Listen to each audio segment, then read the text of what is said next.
ಶ್ರೀಗುರುಭ್ಯೋ ನಮಃ.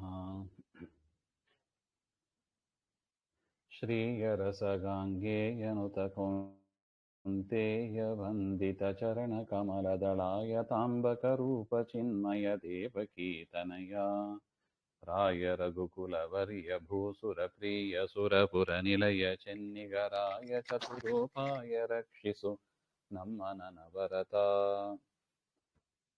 ಹರಿಭಕ್ತಿ ಸಾರದಲ್ಲಿ 6ನೇ ಶ್ಲೋಕ. ತಾಮರಸದಳ ನಯನ ಭಾರ್ಗವ ರಾಮ ಹಲಧರ ರಾಮ ದಶರಥ ರಾಮ ಮೇಘಶ್ಯಾಮ ಸದ್ಗುಣಧಾಮ ನಿಸ್ಸೀಮ ಸಾಮಗಾನ ಪ್ರೇಮ ಕಾಂಚನ ಧಾಮಧರ ಸುತ್ರಾಮ ವಿರಚಿತ ಕಾಮ ರವಿಕುಲ ಸೋಮ ರಕ್ಷಿಸು ನಮ್ಮನ ನವರತ.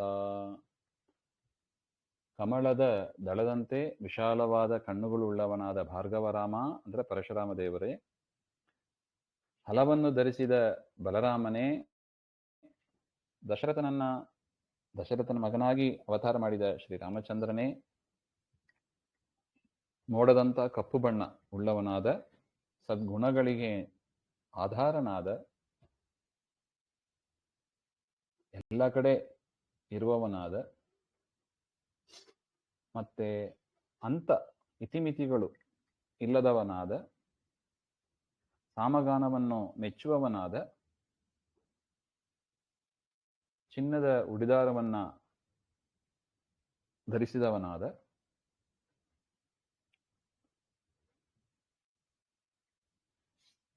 ಇಂದ್ರನ ಬಯಕೆಗಳನ್ನೆಲ್ಲ ಕೊಡುವವನಾದ ಸೂರ್ಯವಂಶಕ್ಕೆ ಚಂದ್ರನಂತಹ ಇರತಕ್ಕವನಾದ ಶ್ರೀ ಪರಮಾತ್ಮ ಸದಾ ನಮ್ಮನ್ನ ರಕ್ಷಿಸು.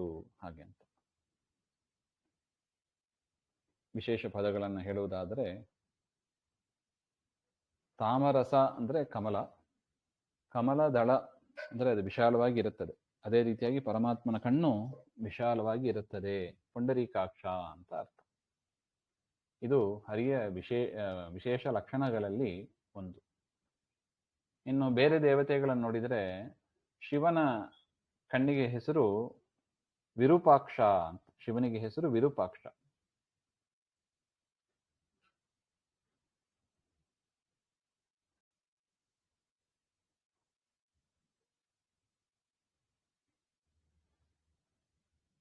ಅಂದ್ರೆ ಪರಮಾತ್ಮನಿಗೆ ಯಾವುದೇ ಬಗೆಯಾದ ಅಜ್ಞಾನ ಮಿಥ್ಯಾಜ್ಞಾನ ಇಲ್ಲದೆ ಪರಮಾತ್ಮ ಸರ್ವಜ್ಞನಾಗಿ ಇದ್ದಾನೆ ಎನ್ನುವುದು ಈ ಒಂದು ಭಾವ.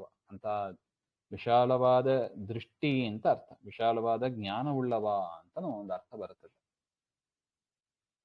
ಭಾರ್ಗವರಾಮ ಅಂದರೆ ಭೃಗುಕುಲ ವಂಶದಲ್ಲಿ ಅವತಾರ ಮಾಡಿದವನಾದವ ಅಂತ ಅರ್ಥ. ಅದರಿಂದ ಭಾರ್ಗವ ಅಂತ.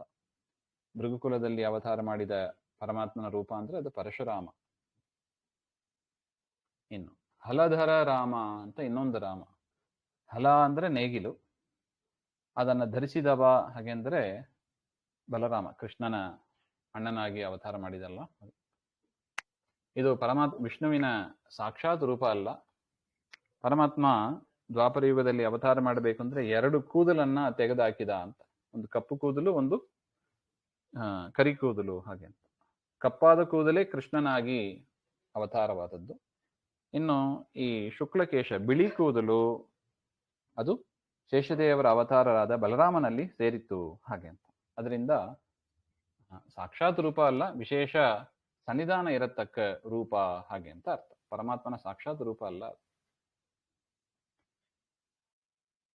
ಅದರಿಂದಲೇ ಭೀಮಸೇನ ದೇವರು ಬಲರಾಮ ದೇವರ ಜೊತೆಗೆ ಗದಾಭ್ಯಾಸವನ್ನ ಮಾಡಿದರಂತೆ. ದೇವರ ಜೊತೆಗೆ ಗದಾಭ್ಯಾಸ ಮಾಡ್ಲಿಕ್ಕೆ ಬರೋದಿಲ್ಲ. ಯಾಕೆ? ಶುದ್ಧ ಭಾಗವತ ಧರ್ಮದಲ್ಲಿ ದೇವರ ಎದುರಿಗೆ ಆಟಕ್ಕಾಗಿಯೂ ಸರಿ, ಕಲಿಯಬೇಕು ಅಂದ್ರೂ ಸರಿ, ತಾವು ಗದೆಯನ್ನು ಎತ್ತಬಾರದು. ಹಾಗೆ ದೇವರ ಮುಂದೆ ಗದೆ ಎತ್ತಬಾರದು. ಇನ್ನು ಹೊಡೆಯೋದಂತ ಅದು ಗದಾಭ್ಯಾಸ ಅಂದ್ರೆ ಹಾಗೆ ಗದೆಯಿಂದ ಹೊಡಿಲೇಬೇಕು, ಹಾಗೆ ಪ್ರಾಕ್ಟೀಸ್ ಆಗಬೇಕು.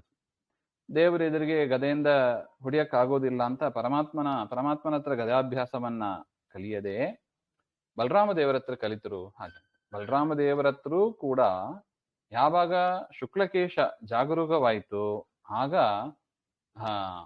ಹೊಡಿತಾ ಇಲ್ಲ. ಅಂತ ಸಂದರ್ಭದಲ್ಲಿ ಬಲರಾಮನಿಂದ ಅನೇಕ ಏಟುಗಳನ್ನ ಭೀಮಸೇನ ದೇವರು ತೆಗೆದುಕೊಂಡಿದ್ದಾರೆ ಹಾಗೆ ಅಂತ. ಆದರೆ ಯಾವಾಗ ಶುಕ್ಲಕೇಶ ಆವೇಶ ಇಲ್ಲ ಅಂತ ಸಂದರ್ಭದಲ್ಲಿ ಭೀಮಸೇನ ದೇವರು ಬಲರಾಮನಿಗೆ ಗದಾಭ್ಯಾಸದಲ್ಲಿ ಹೊಡೆದರು ಹಾಗೆ ಅಂತ ತಾತ್ಪರ್ಯ ನಿರ್ಣಯದಲ್ಲಿ ವಿಚಾರ ಬಂದಿದೆ ಅಂತ. ಹಲಧರ ರಾಮ ಅಂದ್ರೆ ಆ ಅರ್ಥದಲ್ಲಿ ಇಟ್ಕೋಬೇಕು ಸರಿಯಾಗಿ. ಶುಕ್ಲಕೇಶ ಇದ್ದಾಗ ವಿಶೇಷವಾದ ಪರಮಾತ್ಮನ ಸನ್ನಿಧಾನ ಇರುತ್ತದೆ ಅಂತ ಅರ್ಥ. ಇನ್ನು ದಶರಥ ರಾಮ, ದಶರಥನ ಮಗನಾಗಿ ಅವತಾರ ಮಾಡಿದ ರಾಮ ಅಂತ ನೋಡಿ 3 ರಾಮನನ್ನ ಹೇಳಿದ್ದಾರೆ. ಭಾರ್ಗವ ರಾಮ, ಹಲಧರ ರಾಮ, ದಶರಥ ರಾಮ ಹಾಗೆ. ಮೇಘಶ್ಯಾಮ ಮೋಡದಂತ ಕಪ್ಪು ಬಣ್ಣವುಳ್ಳವ, ಸದ್ಗುಣಧಾಮ ಅನಂತ ಗುಣ ಪೂರ್ಣನಾದವ ಅಂತ ಅರ್ಥ. ನಿಸ್ಸೀಮ, ಸೀಮ ಅಂದ್ರೆ ಕೊನೆ ಅಂತ ಅರ್ಥ, ಎಂಡ್. ಸೀಮೆ ಇಲ್ಲದವ ಅಂದ್ರೆ ಎಂಡ್ ಇಲ್ಲದವ ಅಂತ ಅರ್ಥ, ಅನಂತ ಅಂತ ಅರ್ಥ. ಸಾಮಗಾನ ಪ್ರಿಯ, 4 ವೇದದಲ್ಲಿ ಒಂದು ಸಾಮವೇದ, ಆ ಸಾಮ ವೇದದಿಂದ ಪ್ರಿಯನಾದವ ಅಂತ ವಾದರಾಜ ಸ್ವಾಮಿಗಳು ಹೇಳ್ತಾರೆ ನೋಡಿ. ಪಾರಾಯಣ ಪ್ರಿಯ, ವೇದ ಪಾರಾಯಣ ಪ್ರಿಯ ಹಾಗೆ ಅಂತ. ಕಾಂಚನ ಧಾಮ ಧರ ಹಾಗೆ ಅಂತ. ಧಾಮ ಅಂದ್ರೆ ಹಗ್ಗ, ಕಾಂಚನ ಧಾಮ ಅಂದ್ರೆ ಬಂಗಾರದ ಹಗ್ಗ, ಉಡಿದಾರ ಅಂತ ಅರ್ಥ. ಬಂಗಾರದ ಉಡಿದಾರವನ್ನ ಧರಿಸಿದವ ಅಂತ ಅರ್ಥ. ಆಚಾರ್ಯ ಹೇಳ್ತಾರೆ ನೋಡಿ, ಸ್ವರ್ಣಮಂಜೀರ ಸಂವೀತಂ ಆರೂಢಂ ಜಗದಂಬಯ ಹಾಗೆ. ಸ್ವರ್ಣಮಂಜೀರ ಸಂವೀತ ಅಂದ್ರೆ ಅದೇ ದ್ವಾದಶ ಸ್ತೋತ್ರದಲ್ಲಿ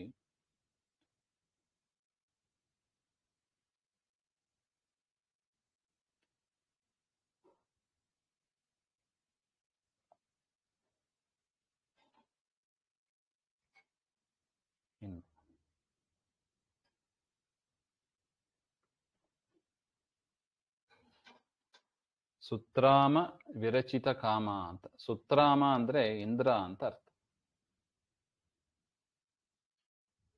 ಇಂದ್ರನ ಬಯಕೆ ಎಂದರೆ ಏನು ಅಂದ್ರೆ ಅಸುರರ ನಿಗ್ರಹ, ಸುರರ ಪಾಲನೆ. 2 ಅಸುರರು ಸಾಯಬೇಕು, ದೇವತೆಗಳು ಸಂರಕ್ಷಿಸಲ್ಪಡಬೇಕು. ಇದು ಇಂದ್ರನಿಗೆ ಮಾತ್ರ ಅಲ್ಲ, ಸಕಲ ಸಜ್ಜನರ ಬಯಕೆಯೂ ಹಾಗೆ ಇರ್ತದೆ.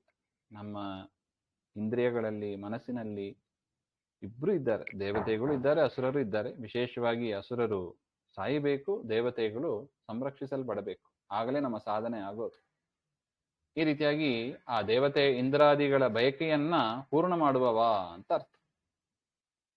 ದೇವರ ಅನುಗ್ರಹ ಇಲ್ಲದೆ ಯಾವುದು ಆಗೋದಿಲ್ಲ, ಅವರ ಅಭಿಷ್ಟವನ್ನ ಈಡೇರಿಸುವವ ಅಂತ ಅರ್ಥ.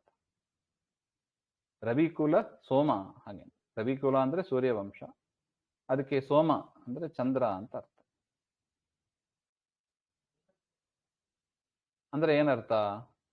ಸೂರ್ಯವಂಶಕ್ಕೆ ಆಹ್ಲಾದವನ್ನ, ಚಂದ್ರ ಅಂದ್ರೆ ಆಹ್ಲಾದಕರ ಅಂತ ಅರ್ಥ, ಸಂತೋಷವನ್ನು ತಂದು ಕೊಡುವವ ಅಂತ ಅರ್ಥ ಅಷ್ಟೆ.